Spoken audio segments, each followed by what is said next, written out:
"Would you like to come out today?" "Oh, yes, please," said Edward. So they lit his fire, made lots of steam, and Edward puffed away.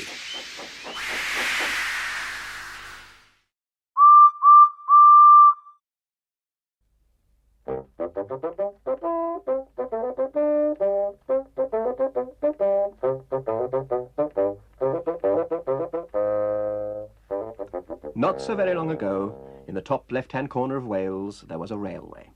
It wasn't a very long railway or a very important railway, but it was called the Meirionydd and Llantysilio Rail Traction Company Limited, and it was all there was. Ivor the Engine was a Welsh children's TV show who, as you might expect, starred a steam engine named Ivor. The plot revolved around Ivor and his cheerful driver, Jones the Steam, completing the railway's daily duties and helping their local friends along the way. Unlike other shows revolving around sentient vehicles, such as the titular tank engine, Ivor had no face.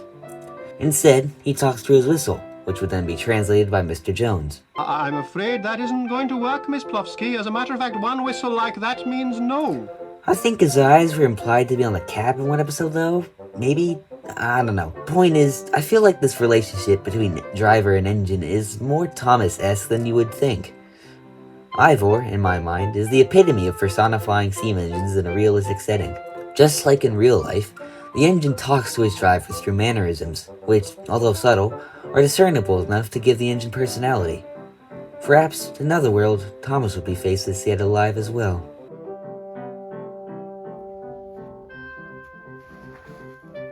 I knew I'd have to make an Ivor model sooner or later.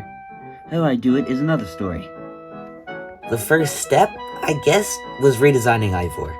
There's absolutely nothing wrong with Ivor's design. I was just curious if I could make him look a bit more like a typical tank engine.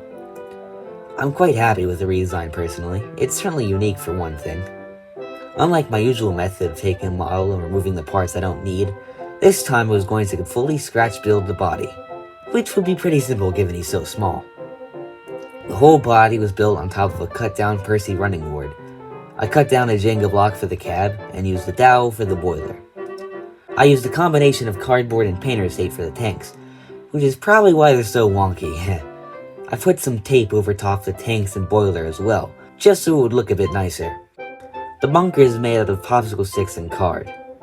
As you might have noticed, the bunker has a slight overhang, inspired by industrial engines with bunkers.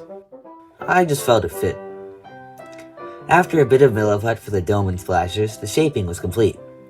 I would have spray painted him like the rest of my customs, but it's getting colder here in Pennsylvania, and it's gotta be 50 degrees so the paint won't paint. So, for the first time ever, I used the paint as a primer and brush painted the green on.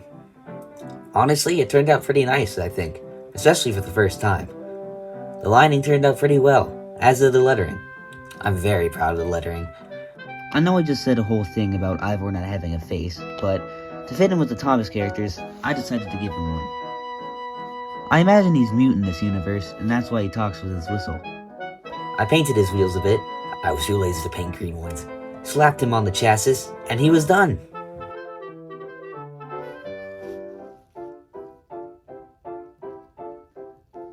For a first time, I'd say this was a pretty good scratch build. Sure, he does look a bit rough around the edges, but I think that gives him a certain charm. Expect to see Ivor in future videos soon. Once the weather clears up a bit, you'll see why that's relevant eventually. Until next time, this is EdwardsDayOut, signing off.